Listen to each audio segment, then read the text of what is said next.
Hey, welcome back to Mocktails with Marina. I'm your host, Marina, and today we're going to be diving into a case study that's right in my backyard, Arizona's thriving non-alcoholic scene. So we're talking about a state that's quietly building an ecosystem of over 20 non-alc and botanical beverage spaces. So this means kava bars, bottle shops, functional cafes, wellness lounges, each one serving something deeper than a drink. Now, this is not a trend piece. This is a playbook for what happens when community and creativity meets consistency. And if you're hearing this episode as it drops, you can experience it for yourself this November at Boss Live. That's our 2-day multi-city Arizona tour and training experience for founders, mixologists, and movement leaders. You'll find all the details at marinamars.com/BulaBossLive 2025. I'll sprinkle more about it throughout the episode, and you can also always check the links in the show notes. When people picture non-alcoholic nightlife, they tend to think of coastal areas, right? Maybe LA, New York, Austin, definitely Florida with kava bar culture, but Arizona's doing something different.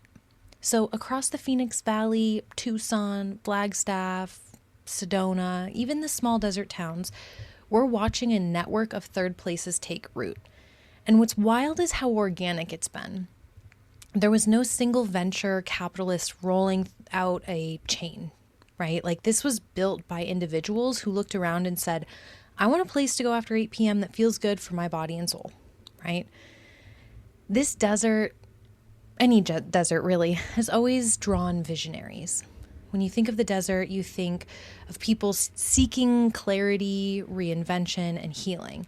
So it totally makes sense that Arizona would become fertile ground for a new kind of nightlife, one built around connection instead of intoxication. We now have kava lounges next to art galleries. We have bottle shops that are hosting poetry nights, and we have functional cafes doubling as co-working spaces by the day and open mics by the night. Every one of them is proof that this industry is evolving beyond just mocktails. It is an entire movement. And again, if you want to see what this looks like up close, come to Boss Live in November. We are going to be touring real locations throughout Arizona so that you can feel the energy and study the systems that make these spaces thrive. So the question I get a lot is, why here? Why Arizona? And I also want to mention that we didn't have a thriving non-alc scene here specifically until about, the first one's opened 2018, 2019, and then shortly after the pandemic, they just kind of exploded. Meanwhile, you look at Florida, 2002, the first kava bar opened. Since then, over 300 have over the state. So when we take a look at what's happening everywhere, what is happening here specifically right now? And the short answer is because people here were ready to belong without numbing themselves first, right? Like the pandemic sparked the sober curious wave nationwide, but then Arizona took that conversation and gave it roots. And there are so many reasons for this. We'll talk culture in a sec, but I want to start out with a legal foundation and a philosophical foundation that Arizona is a state of open-mindedness and you do you, I do me. What does that mean? That means that when it comes to being open-minded to these alternative plant medicines or alternative teas, alternative drinks and lifestyles, it's already something that people are a little bit more open to. And if we are looking at the way that certain things are governed, it made it easier for people to get started on the grassroots level. And since the beginning of the industry really emerging here, we've seen multiple small business owners go right into Capitol Hall and share their opinion, share their experience in order to shape public policy. This is incredibly important because not every state has this story. We'll get back to that in a moment, but I want you to keep that in mind as we start talking about the culture, right? Like this is a state of contrasts. There are spiritual reliefs that are an hour away from city nightlife. There are mountain views that are right next to music venues. And inside that contrast, a new definition of pleasure emerges. So instead of escapism, it's presence. Instead of drinking to forget, people are sipping to remember, right? We're seeing what people tend to refer to as like a third place renaissance happening. These venues aren't bars in the traditional sense. They're more like community living rooms. You walk in and you see college students, veterans, parents, entrepreneurs, and they're all sharing the same table. Again, we're going to be spotlighting this quite a bit in Bula Boss Live. We're going to go beyond theory and actually step into these spaces together, see how they function, see how they operate, and you can feel how different they are. Yes, a lot of them start upon first interaction as a potentially standard bar or cafe, right? But as you hang out there a little bit longer, or as you walk deeper in, you start to see that the details are absolutely not the same. So you definitely want to learn the difference in design when it comes to making a community space that's not only effortlessly and working operationally speaking, but also is profitable. So again, that's something we are covering quite a bit in Bula Boss Live. But let's talk operations, because we just mentioned that, right? Because what's happening here is not just cute or feel good, it is absolutely strategic. Arizona founders have learned to start small but smart, right? So they typically start with tight menus, very simple, very straight to the point. What can they do to get launched right away? They also have multi-purpose spaces. They've cross-trained teams. They're looking to, again, not mimic bars, but design something completely different. They're bringing the community in. They're inviting people in and saying, hey, what is it that you want to do? What do you want to drink? Here's where we're started. They don't completely build out 100% of the way to when they launch. They literally always launch with the most basic everything, unless they're already established and they're simply expanding to multiple locations, right? In that case, that's not their first. They're a little bit further on, but everybody starts with that simple box, right? And that's what's super cool. Most of these businesses run on lean overhead and strong systems. They collaborate on supplier orders, share equipment tips, and they run joint events to pool traffic. So instead of competing, they're creating an economy of abundance. And you can feel that energy everywhere. Someone launches a seasonal menu and then others celebrate it. Or a new spot opens and they all show up for a grand opening. Or as soon as they possibly can, considering they're running their own businesses, right? But this is how industries grow. It's so cool to watch. And I also want to mention that in other states, the collaborative energy is not always there. And we're not saying that you need to share your secrets or your recipes or your brew techniques or all these things. But what we are saying is, hey, as a whole, we represent an industry.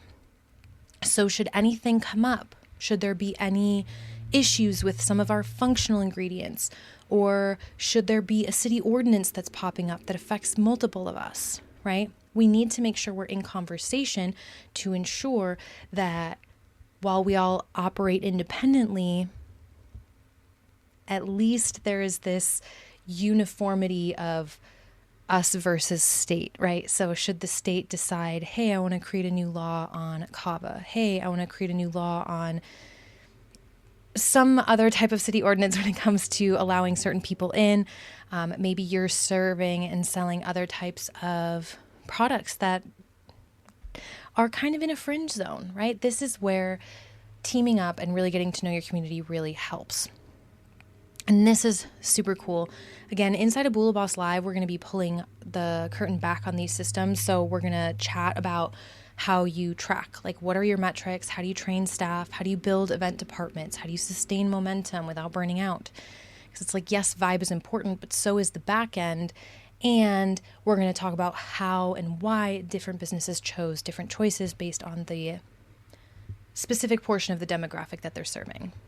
Now, let's take a deeper look at what the data and the patterns have actually shown us so far. So we're going to look at this as an actual case study, right? Founder demographics are shifting, which is fascinating. We're seeing more people in their 20s and 30s stepping into ownership, often with very fresh creative angles. This is wonderful to see because at first it was definitely 40s and up club.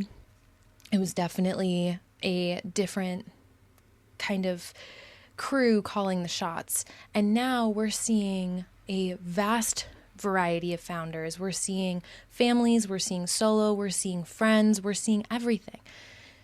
We're also seeing that customer loyalty is off the charts. So when someone finds a non-alc spot they love, they tend to visit multiple times a week.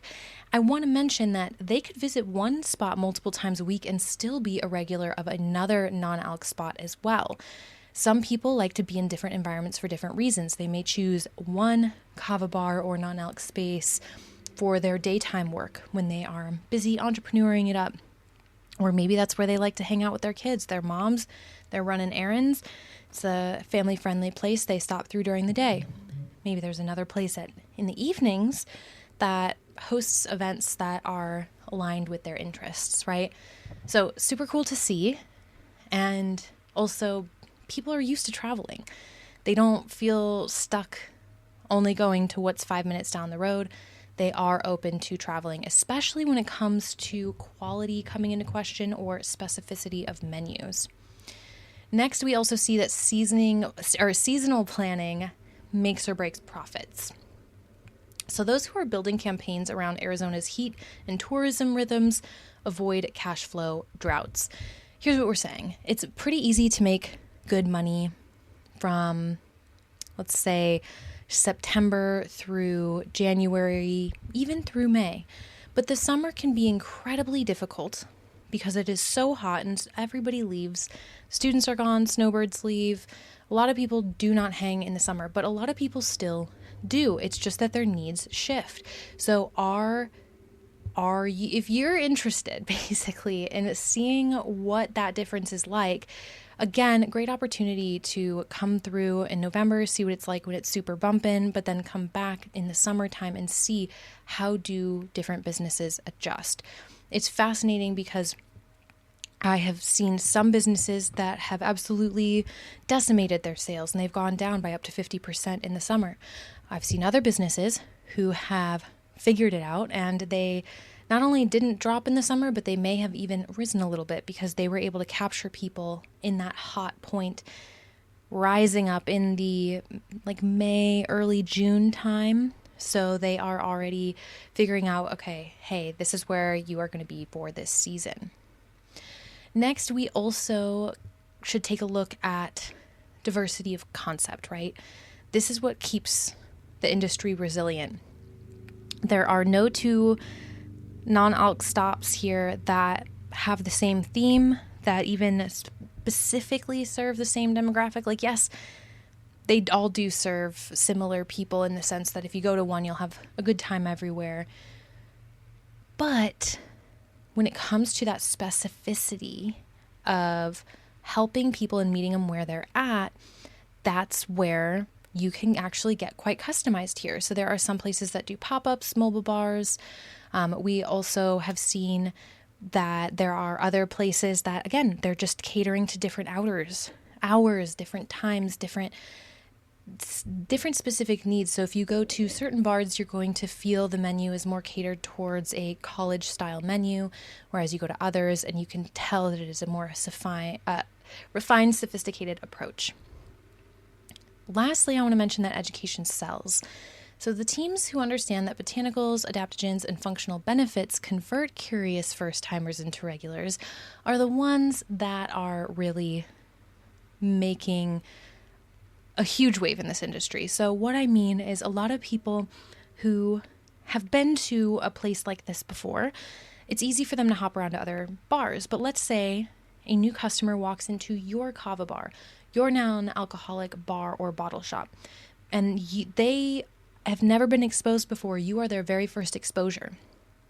Now, if you don't have staff that is going to be very much in conversation presently with them, not just reading a script, not just, hey, welcome to McDonald's, what can I get for you? Hey, hi, who are you? What do you need? If you're allowing your staff to sit down with people and really get to the nitty-gritty of what they need, that is what has been fascinating about Arizona. Every place I've ever gone to here, whether they knew who I was or not, has always asked me if I needed any help with the menu, if I had any questions, and they would give a spiel kind of regardless to make sure that everybody was on the same page. So cool, because when we have visited other states and places, that has absolutely not been the case.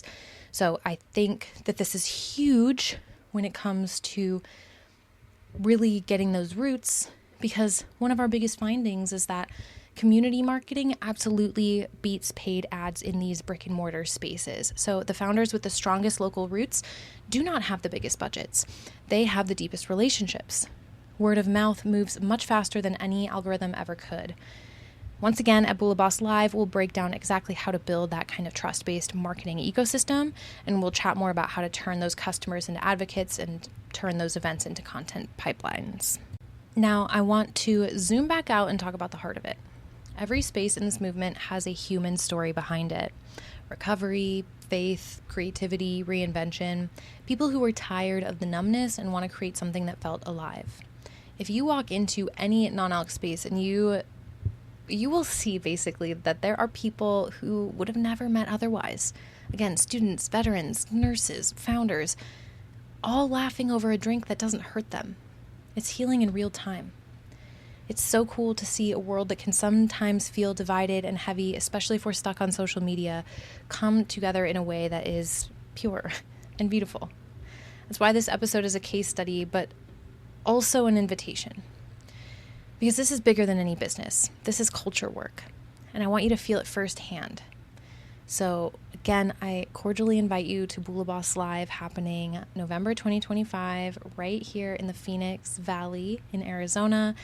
This is not a stiff conference. This is a living classroom. So you'll attend workshops by day and shared nightlife experiences by night, surrounded by people who actually get what you're trying to build. So what does Arizona teach us? That non-alcoholic business isn't just possible, but it's profitable, it's sustainable, and it's deeply needed.